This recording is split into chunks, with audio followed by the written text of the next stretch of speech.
Hello, and welcome to Marathon Swim Stories, where we explore the human side of the superhuman feats of endurance swimmers and those who support them. I'm marathon swimmer and coach Shannon Keegan. In today's episode, I spoke with Diego Lopez. He grew up in the Canary Islands, where swimming is part of the culture. Diego shares with us how the Global Swimmer Project was born. Endeavoring to swim a major event on each of the 7 continents in a single year presents many, many challenges, but maybe not the ones you think. In our conversation, Diego and I realized that while we've done a lot of the same swims, we keep missing each other at the water's edge. I hope you enjoy the story of Global Swimmer. Diego, thank you so much for being my guest today. Tell me, what's your story? Well, my story with swimming, I grew up in an island, actually those islands down there, Canary Islands back in Spain. And obviously, I swam a lot when I was a kid, and we swam in the ocean as well. But I didn't really get into the open waters until 10 years ago, when I was living in Hong Kong. And as there's a huge community of Australians that moved to Hong Kong early in the days, and they set up the open water community there. So I joined a team of open water swimmers and passionate swimmers, and I started doing open waters with them. And well, the rest is history, I guess. The rest is history. I don't know about that. Well, let's dig into that history a little bit. Yeah. So, let's see. I'm so curious about growing up on the Canary Islands. What was that like? Yeah. Well, they are pretty small when you compare it to the U.S. as a whole, but around 2 million people live there. So I would say they're probably larger in population than Hawaii, Okay. but similar in weather. In weather to Hawaii probably, and there are also 8 islands, just like Hawaii. So I would compare it. When I talk to Americans, I compare it to Hawaii Islands normally. Yeah. I remember doing our pre-seasons in the ocean just because the beach was so close. Mm. Um, and swimming is a big part of the culture there. When you're 3, they throw you into the water, and let's go for it. So I guess swimming has always been part of the picture. Hmm. When did you leave the Canary Islands? I left almost 20 years ago, so I'm almost 40 now. So my first 20 were there, and the other 20 have been around the world. So I started. So I left to pursue my studies in Italy, and then back in Spain, but in Madrid.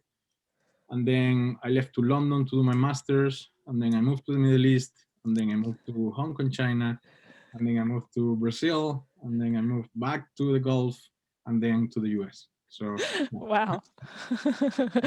And so the time between the Canary Islands and Hong Kong, you weren't really swimming though. You were just no, I was based in in London. In London, I did swim for the University of London during my masters. So I guess that counts. But then in Madrid, I stopped for a while, and then I moved to the Middle East in Qatar. And in Qatar, really, there was nothing to do swimming wise. So I did stop for a while. But then I got to Hong Kong, and everything is outdoorsy there because mm. I guess it's because how small apartments are. Like everything and everyone wants to be outdoors. So there's a huge culture about running and swimming and trails, and the whole island is buzzing with the sports. Wow. Wow, cool. So what was your kind of first foray into open water there? What kind of distance did you start with? So I started doing like 1K, so 2K, Mhm. weekend races, and then there was a big race. At that time it seemed really big. Or it sounded really big to me, which is called clean half, and basically it's called clean half because it's done in the clean half of the island, which is the southern part of the island, and it's a 15K. So that's what 9 miles. So at that time it seemed like a crazy adventure and goal to me. And I remember being so nervous before the race. And then I think back now and I'm like, oh, come on, it's a 9 miler, you know. Right. But the challenge is that the water is really warm there. Oh. So, it can get boiling hot. But I did it. I did it in, I don't know, 4 hours and a half, or the time wasn't great, but I remember liking it a lot. So I guess after that, I wanted to keep doing it and building up to major events, I guess. How did it feel that first? So you're really nervous going in. How did it feel when you got out of that? Yeah, I mean, I remember having a lot of cramps in my back, I guess. Mm. uh, I was trying to stretch, and I remember being very clumsy with the feedings. I don't know. It was, I guess, as a first for everything. When it's a first for you, well, you're not used to it, right? So, but I remember finishing and being so happy about it. It was like wow. And I remember I placed second or something, or Oh third, wow. and I was like, wow, this is so amazing. I'm good at it. Let's keep doing it. So yeah, it was a great experience. So then you wanted more, right? So what did you decide to set your sights on next? So then I moved down to Brazil. So I swam a few events in Brazil. There is one called the King and the Queen of the Sea, which Mm. is an awesome name. But they are normally smaller. They are like 5Ks. At that time, when I was there wasn't, this stream that Anthony did from one side to the other one of Rio. I was actually living very close, but that swim wasn't offered back then. I would have loved to do that. But I did short streams. But then it was when I moved to New York that I really started to think big, and I set my sights into the swim around Manhattan.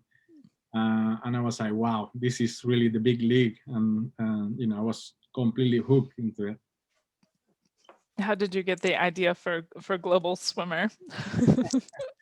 Well, that was shortly after I finished Manhattan. So I had done, that was 2017. So I had done a few swims here and there, especially around, the East Coast and the Caribbean, I guess. Um, and I was talking to Stephen Munatones, and I said, well, he congratulated me for a good year in 2017. And I was like, yeah, but I want to swim even more on overseas. I saw this really cool race in Australia and this other one in South Africa. So I'm thinking of doing like one in each continent. Um, the problem is that in Spain we say that there are 5 continents in the world. So we say that is America, Europe, Asia, Africa, and Oceania. But you guys in America say that there are 7, right? So you basically split the Americas in two, so Right. north and south, and then you count Antarctica as a continent. So Steven said, "Why don't you do the 7 continents?" And I was like, "What do you mean 7? Which one is the seventh?" And he said, "Antarctica." I said, "Oh shit! Like, can you swim in Antarctica?" So anyway, so we sort of coined that term of continent 7.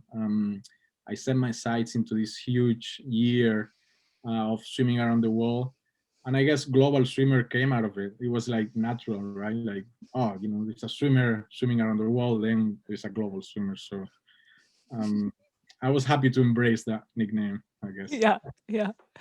So where did you head first? I don't know if we should do it in chronological order or like how about we'll start with which one were you most proud of, or which even overall, which swim are you most proud of to date?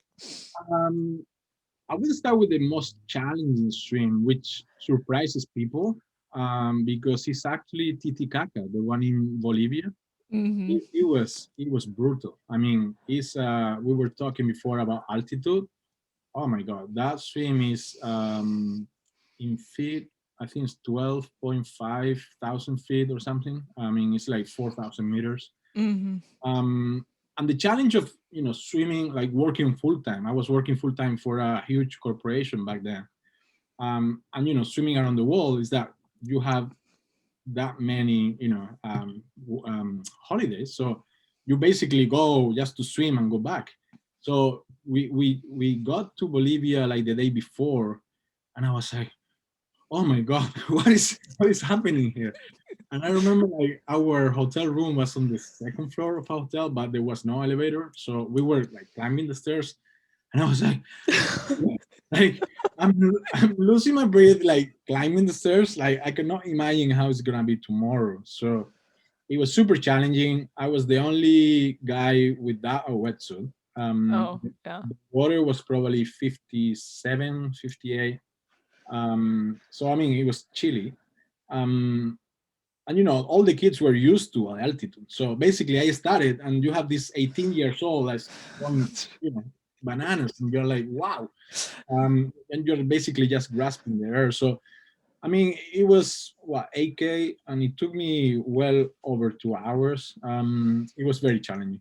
I remember finishing. I was shaking. I was given the air. I don't know how to Oh, call it. oxygen. Yeah, oxygen by the police. I mean, it was a huge undertaking for me. Yeah. That was is that the one that the sun to the moon, or is Yeah, that, yeah, exactly. Yeah, from the moon to the sun, or from the is sun it to the moon. Luna? Yeah, yeah, That, that's that, so cool. I'd love to try that one sometime. yeah, it's challenging, but it's super nice. People there are super nice as well. I heard I think it was Michelle Macy was saying the water was kind of pretty beautiful there. Was that Yeah, my recollection? Yeah. it was clear. Yeah. Yeah. I mean, to be a lake, honestly, it was very clear, and yeah, it was pristine. Yeah. Cool. So most challenging Lake Titicaca, and then next most challenging. Um, I mean, obviously, I mean, Antarctica is a challenge because so you suffer a lot, but you suffer a lot in a very short window of time, right? So Hmm. my swim in Antarctica was under 15 minutes. Mm. So you cannot really compare it to like the English Channel. Right, That's right. suffering throughout 11 hours. Um, but I would say, I mean, to this day, I still look at my videos of the recovery in Antarctica, and I barely recognize myself. I mean, it's just another state. It's like being, I don't know, super drunk and not remembering anything because you barely remember the race because you were in such a state that you don't remember it. So Yeah. I mean that's challenging as well. It's another level probably. How do you kind of push through that? So you've talked about lack of oxygen, extreme cold. How do you push through these situations? I guess there's a huge factor of mind power involved. Especially around ice swimming and swimming in ice, well, in cold waters. I wasn't used to it at all. I mean, growing up in the Canary Islands, the water there does never go under probably 62. So, I have never experienced waters under 62 in my life. So I guess I spent 1 year just, working on that aspect. I'm working on mental strength to face all those challenges in the water. But it's I mean, as you know, it's an expensive sport. But when you like go look back and you say, well, what did I get out of the English Channel? It's not a diploma hanging on the wall. It's just the mental strength of being stung, being miserable, being cold, and yet, or being pushed away from the current, and yet, persisting and looking at France and saying, well, I'm gonna get this done. So to me, that's really priceless. So I guess we are lucky in the sense that we get a lot of mental strength from the sport, I think. Yeah, yeah, for sure. Um, I tell my clients like that are kind of getting ready for the first marathon that I mean, it's a milestone. It's like getting married or having a baby. It's like this is something you're going to look back on. Yeah.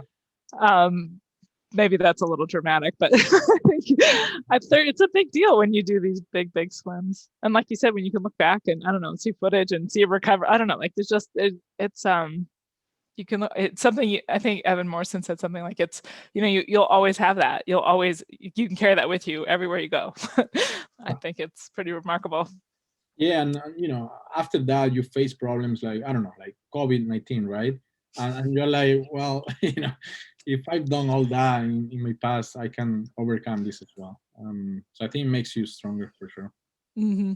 Yeah, I tried that when I started Marathon Swim Stories. I thought it would be like, there'd be these insights that we share that, help save the rest of the world. But I've never gotten the like anybody else beyond marathon swimmers to actually understand. That's okay. Okay, so Antarctica, and then what was your next one? What's the next most difficult after Antarctica? Trying the Well, reverse mm, challenging. I mean, we talk a little bit about English Channel. Mm. So English Channel was obviously, everybody knows about it. I don't know. Some people I heard somebody said they had like a lane line almost. It was so flat that day. So I don't know. Tell us what it was like. I What was it mean, like for you? it was flat for me. I mean, I look at the videos and there were no waves at all, but the currents still push you. And honestly, I was going for time. I wanted to go under 10 hours. That was my goal. I was swimming a lot back then. Like, I don't know, probably 30K a week only, but I was doing a lot of races, so I felt really prepared for it. And I was pushing for the 10-hour mark. But still, I see my curve, and it's pretty pronounced. And I remember going halfway. It's like, well, it's exactly 5 hours, so you're on track. But then the moment you reach the French currents, that's super challenging. And I remember swimming. You're super tired after 9 hours. You're being stung by jellyfishes non-stop, and you're swimming. You're like, okay, how much left? It's 2 miles. Okay, I got this. You swim half an hour, and then it's like, okay, 2 miles. It's like, are you kidding me? Like, you told me 2 miles like a half an hour ago. It's like, yeah, I mean, the current is basically pushing you, and you're still in the same place. So I think at that point you're like, well, I better fight for it. So yeah, I mean, obviously it's challenging.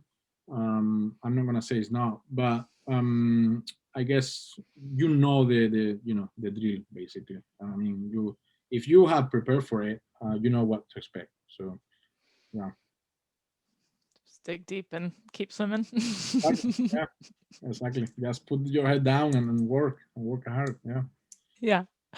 yeah. What's some good so you've done all this, you traveled to 7 continents, so you're arriving and you're working a full-time job and Yeah. somehow training. So first of all, how do you do all of that? And honestly, I wasn't telling many people like at work. I was keeping it a secret at work, and I didn't have anybody at Facebook or anything, just to separate things. But I remember like my boss asking me, "Oh, what did you do last weekend?" And I was, "Oh, not much." And I had just arrived from England from swimming the English Channel, and I couldn't tell him because to me it was like, "Oh, what about work? You're supposed to be working full time." But you're like scrapping one day from here, from there. I'm flying to all these places and not telling anybody. So yeah, I mean, with time they got to know, and they were like, "How did you do that? How did you pull it?" I mean, and I guess it's just a matter of organizing yourself and making the most of your time. Mm, of every single hour in the day. I don't know about you, but I swim at 6 a.m. So like I swim for 2 hours, and the rest of the day is for work. So when people say, well, how do you swim and how do you do all this? Well, you swim 2 hours, you still have 22 hours in the day to Sleep. well, yeah, I mean, I think it's just a matter of organizing yourself, and being efficient with your time. Mhm. You know? Um, Do you have any good stories of the thing that you forgot or you wish you'd remembered? Or I mean, it's a kind of a big undertaking to just start flying continent to continent to go Yeah. swimming. I think for marathon swims. I mean, if it was just a, off the cuff 1K or something, but when you get to marathons, like that's a big deal. I mean, I remember, so Hong Kong, the clean half, right, that I mentioned before, I had done it in 2012. I think in 2018, I decided to do it again as part of the seven continents. So basically, we took a plane in New York on a on a Friday night. Hold on, because you go back one day. Oh Uh, gosh. so see, well, I don't know, but I know that we got the flight during the night. So we flew overnight, 16 hours coach, obviously. So I don't fly business, just to put it um, with my wife, and then we arrived and we took the cab. Basically, I mean, we left the luggage in the hotel. We took the cab to the south of the island. I put my trunks in, and off we go. I mean, I didn't sleep anything at all, Oh wow. and we just went into a brutal hot day. In waters of 85. Oh, And so it that was sounds brutal. horrible. And I remember thinking, like, how did we pull this? I mean, when I finished, and I finished first, and I shaved like half an hour from my best, Wow. my best. And I was like, wow, how did we pull this? But yeah, after the race, we went to the hotel and we literally passed out for like, I don't know, 18 hours. Till your flight home. Exactly, yeah. Yeah, I mean, we partied the weekend and we went back to New York and like nothing happened. Like, Wow. what did you do last weekend? Like, nothing, not much. I watched TV, this Right. documentary about Asian swimming in Asia. Just won this marathon. Oh Yeah, man, that's amazing. But you haven't like gotten somewhere and I don't know, you must be extremely organized. yeah. I'm a numbers person, right? So I'm in finance, so everything to Okay. me is like in boxes and Got it. Got it. Got it. So it's like the kit for the marathon, so it goes in the suitcase and then you're done. It's got everything in it. There's no. Okay. yeah. I see. I Yeah. see. Um, So what was after so so we were going in reverse order, Titicaca, Antarctica, English Channel. What was the next most yeah, so difficult? we're missing. I guess we're missing Catalina Channel. Mm, Which, you know, I that don't has know. its challenges overnight. Did you get Yeah, the bioluminescence? yeah. I saw a lot of that, and it was funny because I think only I don't know, seven Spaniards have done the triple Mm, crown, and there was another guy swimming the week before me in the Catalina Channel to complete the triple crown as well. And it's funny because I was talking to him, and apparently he got into the water, and he was not too used to the night swim. mm. And after 2 hours, he freaked out, and he got out of the water. He couldn't do it. And I was like, wow, I mean, I had done two night swims. One was Acapulco in Mexico, which is 22K during the night. So I use it as a practice, I guess. And then the other one is Roosevelt in Scar, which basically, I mean, you swim during the night only for like an hour, maybe. Right. Yeah. It's not comparable, but I sort of knew what to expect. But still, I mean, I don't know if you've done Catalina or swam Not yet. around there, but I remember on our number two or something, I got a bump into my right leg, and I was Mhm. like, "Oh shit, what was that?"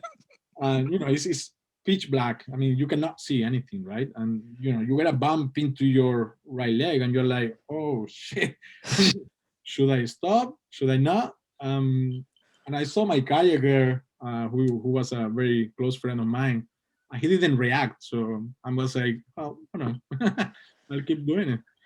And then I talked to him after the race, and he was like, "Yeah, I saw something flying out." I was like, "What?" I don't know what it was. Probably a seal. I mean, it was probably a seal that was lost or something. But The lost seal event. Okay.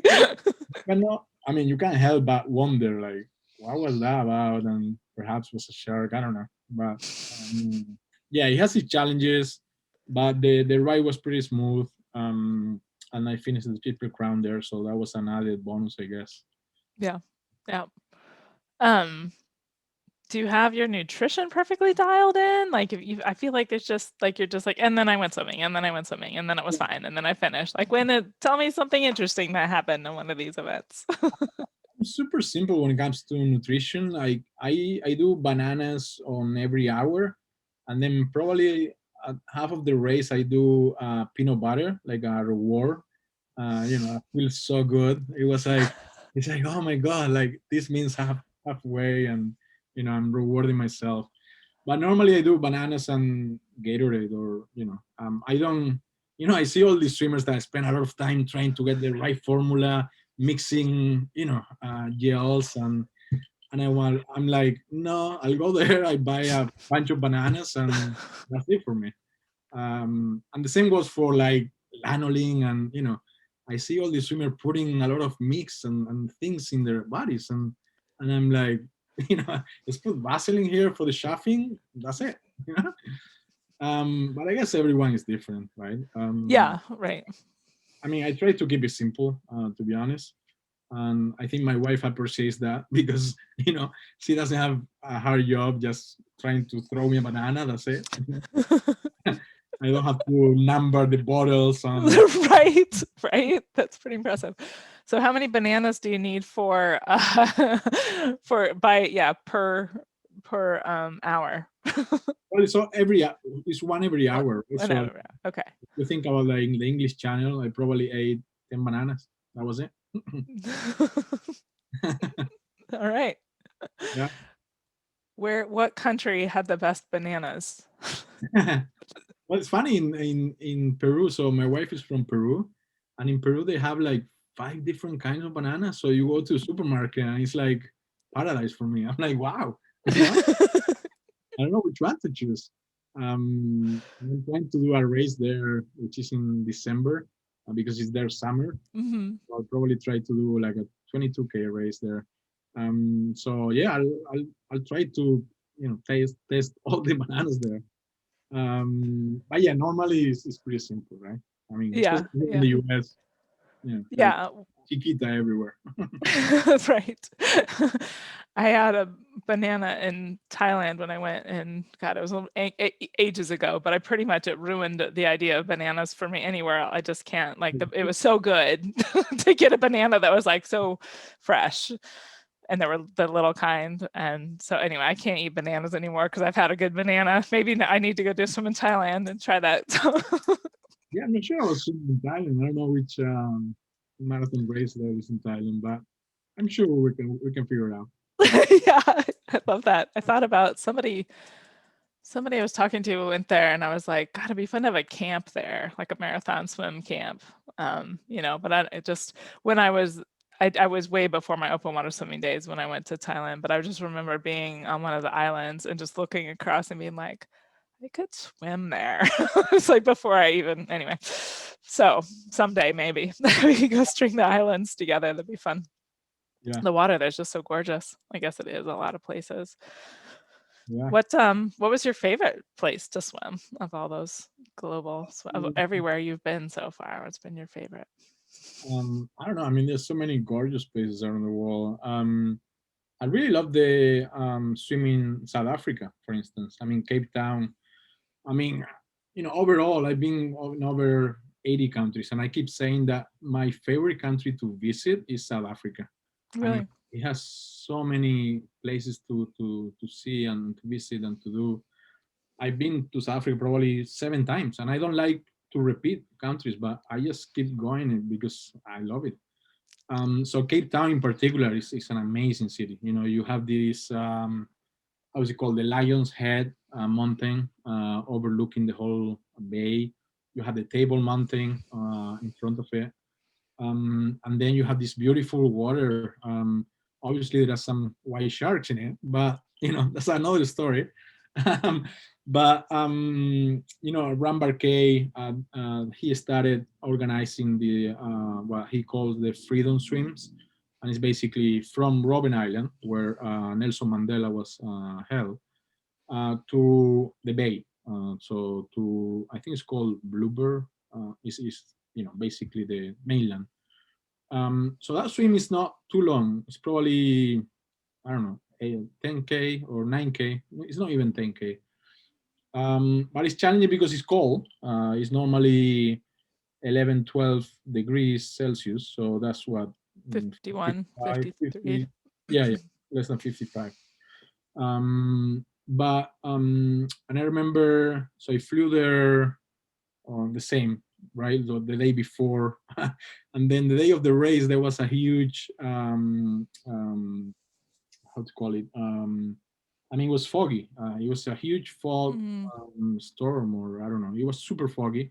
So the boat that would take us to the island, to Robin Island, wouldn't depart with us. So we were just waiting for probably 4 hours, and I was freaking out because the whole project depended on the races happening, right? Mhm. We were just waiting there for the boat to reach Robin Island. Finally, they got the green light. It took us there, and we started the race, and it was beautiful. It was just beautiful throughout. There were so many seals, playing with us. Luckily, I didn't see any white shark around them, but I'm sure they were around somewhere. Yeah. What's your so it sounds like you've done a huge a huge swath of the world, but like you've also done a lot of events as well as some solo things. What do you kind of prefer? Um, I think increasingly I prefer solo events. I guess I'm not sure if it's because I'm grumpier with age. Yeah, You want to be on your own, like not leave me being alone. Yeah. outweighed by 18 years old kids. I was just in a race this weekend in Pennsylvania, and it was like a 4K race. And you have these young kids, and you're like, damn it. Out of my way. Yeah, exactly. But no, I mean, I'm a very competitive person, so I guess that helps you push harder. Um, but I also like the big events because you're in a completely different pace. I mean, Mhm. when you do a 4K, you just myself, I just breathe to one side, right? So you are focused on pushing forward and not being overtaken by anybody. But when you do a long swim, I go like breathing every three. I completely switch off. You're in another state of mind, and you don't care whether it's 1 hour more or less. You just care about enjoying the swim, and that to me as well is priceless, right? Um, so yeah, I mean, I like solo swims a lot. People say, "Well, how can you swim for 11 hours?" And you're like, "Well, you know what? You spend 11 hours with yourself. You don't look at your phone, which I mean, in what other situation would you spend 11 hours not looking at your phone? Never. I mean, Right. not even during the night. I mean, you don't sleep for 11 hours. So to me, it's like it creates a huge space and huge peace of mind. I guess. Mhm. Yeah. Yeah. I don't know Peace if of you feel mind. the same, but you know. Yeah. I love that. Um the what was I thinking of? How did you meet your wife and how did you convince her to crew for you? You said she's from Peru. Yeah, that's a good question. We met here in New York at a bar, obviously. Um, Obviously, not obviously. Um, but funny thing is that the first night she spent with me, I woke up at 8 a.m. because I had practice in the beach, and I was like, get out, I'm going to the beach. And she was looking at me like, "Are you serious?" And I'm like, "Yeah, I love swimming. I'm not gonna miss the practice." Um, and after that, I think she realized that I was really serious about swimming. um, and then she started coming to the events. I mean, one of the first events she came to, well, the first one she came to was Alcatraz, which I mean, she doesn't go to the island, right? So she just waits for me there. It's super easy. But then the second one we went to was Acapulco, and it's a nice swim. So you get into a boat at 2 a.m. in the morning in the middle of nowhere, and she's looking at me saying, "Well, is this for real? So I think with time you see just got used to it. Like now I'm swimming Tahoe right in July, and it's a 35K or 21 miles. And she asked me like casually, like, "Oh, how long is that one?" Like, "Oh, 21 miles." Oh, okay. I think she got used to it. At first, she was like, "What?" And like, "Sure, yeah, whatever." I'll be on the boat. That's Yeah, wonderful. yeah, You didn't have to twist her arm too much to be your crew. yeah. No, I mean, it's hard. It's hard to be honest. I mean, and after the year I had in 2018 with all the seven continents, she came to all seven, and she suffers as well. I mean, our loved ones suffer seeing us in dangerous situations, and especially in Antarctica where it was pretty hardcore, and then all the recovery in the sauna. And I remember finishing the recovery, which took me like over an hour, and I was done with it. Right, I was like, oh my god, I just finished the seven continents. Like, we just finished the project. We did it together, and I remember going to our room in the boat, and she just, you know, like melted. She started crying. I mean, it was like so touching because she had been for me there, the whole year, Yeah. just holding tight, and being strong for me. But then when we finished everything, she just melted. She just let it out, and to me, it was really touching. And it's about the sport, right? Like, we think it's an individual sport, but we need so many people behind. We don't realize, like, and I thought to myself, well, I have been so selfish this year because I've been swimming for myself or for my project, but that means that other people will come behind you. And I was so grateful. I was so grateful. And to this day, every time that I do a swim, I'm more appreciative now. Like, I thank my crew, I thank the boat captain, everybody, because to me it's like they're all for me there. Yeah. Right. And it's not easy. I mean, I don't know if you've observed swims, but I normally observe the Manhattan swim, and I Hmm. spend the 8 hours in the boat, and I'm like, oh my god, this is boring and this is hard. I hate it. you know. Yeah. So I feel for them. Yeah.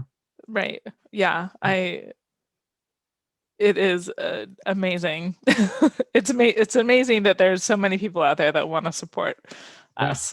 I mean, especially uh, kayakers, right? I mean, kayakers suffer a lot. mhm. I remember I Yeah. did this swim in North Dakota, the Wet, which is what, 36 miles. 36 miles, yeah. My kayakers, I mean, she was stretching like you just lying, like kayaking for 36 miles. I mean, super hard for them as well. Yeah. Yeah. Yeah, and it's not a straight shot at either because you're like, you're like this. I remember just wanting to like run. Yeah, yeah. Oh my goodness. You see the signs, right? Going from 36 to 1 mile. Right. Yeah. How's the pandemic been for you? I mean, it's been okay. I mean, we were at the time living in Manhattan, so in our small apartment of like I don't know 40 square meters, and it was terrible because we couldn't swim, we couldn't walk, we couldn't do any exercise. But then in September of last year, we moved to the suburbs. So we're now in New Jersey, and I found a new swimming club, like a masters team, and I started swimming with them again. And I'm super happy. I'm super grateful that I could find a pool and I could find a new team to start exercising again. Because honestly, I didn't mind working from home. I didn't mind not leaving the house, but I missed swimming a lot. And I don't know about you, but when I don't swim, I'm super cranky. Like, I wouldn't want to be around me when I'm not swimming. Yeah. Yeah. No, I hear you. I don't know. I mean, I don't know how it was on your side, but I missed swimming a lot. Yeah. Well, I think, yeah, a lot of people did. I'm spoiled. I have a pool in my backyard, so. Okay. Is there anything that you haven't finished? Any swims that you haven't finished? Um, I mean, so many streams out there, right? And you know, it's really up to you whether to follow, the famous streams, so to speak. And a lot of people want to do the Ocean 7, and I wanted to at some point, but and I did. I actually booked my places for, I think, four of them, um, and I missed them because they were either 19 or 20. I couldn't make them, and then I thought to myself, why do I have to do the Ocean 7? Like, why do you have to follow other people's footsteps if that That doesn't too. mean anything to you? um, and instead of that, you may do another very cool swims that nobody has done. So I'm not sure I'm gonna do the Ocean 7 ever, but I'm definitely gonna do more cool swims. um, there is one that I keep looking at, which is the Triple Crown in South America. So Mm-hmm. there's the Brazilian, then there is the Beagle Channel, right? Is that in Chile to Argentina? And then there's the third one. Oh yeah, Uruguay to Argentina, right? Which is Rio de la Plata. So I keep looking at it. Maybe I'll do it someday. I'm gonna do Tahoe now, which I think is gonna be a good challenge. But yeah, I mean, there are so many streams out there, and I think the important thing is to face them when they mean something to you. I mean, don't just do them for ticking a box if they're not gonna mean anything to you. Mm-hmm. But yeah, we will not run off swims anytime soon for sure. But there's not any swim that you started that you didn't finish. You finished everything you started when you get in the water. Well, I only got one DNF in my life, I think, and it was in Australia. Mm. So the swim in Australia was a 25K between Perth and an island called Rottnest. I don't know if you've heard the Rottnest Channel. Mm-hmm. Yeah. And that day was super rough. And it was my first swim. I mean, luckily I had done another swim in New Zealand, so that sort of counted towards the goal of the Continent 7. Mm. But that was my first big swim, Australia, and I was really, focused on finishing. So they started pulling people out of the water because the waves were so rough. Oh wow. And we were halfway, so we were in the middle of the channel. We were like literally 5 hours from Perth and 5 hours from the island. We were in the middle of the channel, and they started pulling people out of the water. The police boat came a couple of times, and they said, "Well, if you stay in the water, it's at your risk, at your peril. You're putting everybody at risk. Out of 1,000 participants, you are the only one left in the water."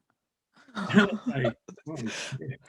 And I was looking at my wife and at the boat, and they were like moving a lot. The boat was like, basically they were vomiting. I mean, it was a nightmare. Wow. So at that point, I guess it was difficult. It was very difficult to take the decision, but you had to call it off and look after others as well. Yeah. Yeah. And, and I think when you're swimming, you don't realize it that much. I think it's less hard for you while you're in the water, but when you get onto the boat, you realize how bad it is. The boat starts moving, and you're like, "Oh shit, was I swimming this?" So yeah, that was my only DNF. So to this day, they keep inviting me and saying, you need to finish this. Uh, the only problem is Australia, so it takes time and Takes it's a money and long haul. effort to get there. But yeah, I guess I'll go there and finish it one day. Yeah. Yeah. Is there any swimming around the Canary Islands that you can go do? So one of my projects, long-term projects, I guess, is to swim all of them. So as you can see, or you may see, there are 8 islands. and some of them are closer to each other. Mm-hmm. But I think the biggest channel is probably 100K. Oh, So wow. that's what 60 miles. Mm-hmm. So nobody has obviously united all of them. So I have it in my books to do it one day. Maybe I'll start with the small channels, and Right. then I leave the big one for the end. Uh, Yeah. but I would love that. Like you keep thinking, oh, I'm from a place and I spend all my life around the world, but then I want to go back and do something there. Yeah. Yeah. Yeah, Do you have family there still yeah, and yeah. Everyone friends and stuff? there. Yeah. My parents, my sister, my nephews, they're all there. Yeah. Yeah. That would be fun. Mhm. What you've talked a few times, and I think your stories speak to it as well, as kind of your mental fortitude. Is there anything specifically that you do to hone your mental fortitude? Um, I don't know, I mean, break it into parts, I guess. Just swim feet to feet, as they say. Um, and it's the same with goals in your life, right? Like I've I've endured work challenges as well and personal challenges, like everybody. Um, and I guess it's just a matter of compartment. I don't know how to say in English, but basically put it into different compartments. Compartmentalization. Yeah. That's why I'm saying English because it's super difficult. This is But excellent. yeah, basically you put it in different compartments. There's one theory I got, which is you can have different type of problems. You can have financial problems. You can have personal relationship problems. You can have sports problems. You can have work problems. But if you have one, you can sort of lean to the other areas of your life to realize that it's not as bad, right? So, um, I mean, just to put you an example, I lost my job once, but then and I was feeling miserable, and I was, well, why do I have to go through this? And then you look at the other aspects of your life, and everything is perfect. So it's just a matter of fighting that little thing. And swimming is the same, right? Like if you are swimming the English Channel and you get stung by a jellyfish, and you start thinking, what am I doing this? I feel miserable. I feel and everything adds up. You end up like getting out of the water. But if you instead think, well, okay, I got stung by a jellyfish, but it's a beautiful there out here. There's so many people I love, rooting for me on the boat, and you spin it on a positive way, then that jellyfish will not mean anything to you. They will be like such a little annoyance that you can overcome, right? Yeah. Yeah. So that's a bit of a mind game that I play when I'm feeling, yeah, when I'm feeling down. You just make it relative. That's not everything you got. Just look at the other positive things you got, and try to overcome that single difficulty you're facing. Hmm. That's great. Thank you for that, Diego. I appreciate that's a good, I like how you described it. That was great. Is there anything that you've learned about yourself through marathon swimming? Yeah, a lot, a lot. Yeah, as I said, you spend a lot of time with yourself. You The way you face difficulties tells a lot about you, how you are as a person. Um, I want to say that I'm a better person now after swimming. After facing all these swims, and then another thing that I learned to appreciate was passion and purpose. So I've always believed that passion is important, and obviously we're all very passionate about swimming because otherwise we wouldn't do these crazy endeavors. But purpose is important as well, and like for instance, I learned that working with an NGO called Ocean Recovery Alliance, which is basically run by a friend of mine called Doug Woodring. He was actually just inducted to the International Marathon Swimming Hall of Fame, well, 3 weeks ago. And he's based out of Hong Kong. basically the NGO fights plastic pollution, right? But what I learned there is that the purpose of swimming and getting the message out there was also to convey the purpose and to pursue the purpose. And that was as important as the passion itself. And that I've tried to replicate that in my work life and in my personal life as well. I'm trying always to identify those two factors, like the passion and the purpose. Like, why do you do that? I mean, what are you doing and why do you do it, basically? So yeah, I've learned a lot from swimming, to be honest. Yeah. Yeah, that's great. What advice would you give to an aspiring marathon swimmer? That's a good question. So I think so. Organizers, I think they play a key role in promoting the sport. And some people that have really, inspired me to do more are Steven Munatones. I think the way he tries to be inclusive and to promote the sport is really admirable. The other person is Ram Barkay. Mm, He's done an amazing job at promoting ice swimming all around the world. It's not an easy sport. It's not an easy undertaking, and he's done it so passionately. And because of him, some of us have been lucky to visit Antarctica, and such a remote place on Earth that we would have never imagined to visit, uh, and let alone swimming in it. So yeah, I'm really inspired by Ram, by Doug Woodring. As I said, he's been a huge reference to me. And then if I think about sportsmen themselves, I don't know if you've met him, but Peter Stoichev, uh, mm, Bulgarian gentleman, um, he was a pro. Obviously, he was in the circuit of open water swimmers. But then he went into ice swimming, and I've had the chance of swimming with him in both Antarctica and Russia.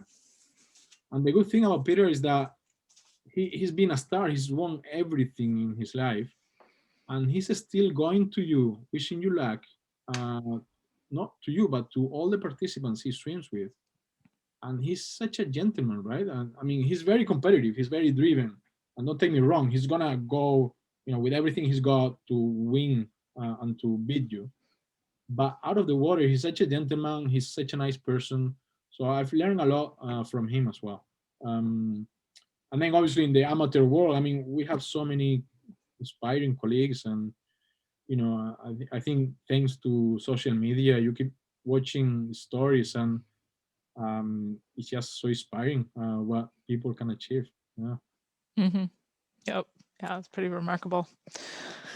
What we that we well, I guess that we want to keep finding what we can do, and that we just keep going until we can get there. That's great. Exactly. Yeah.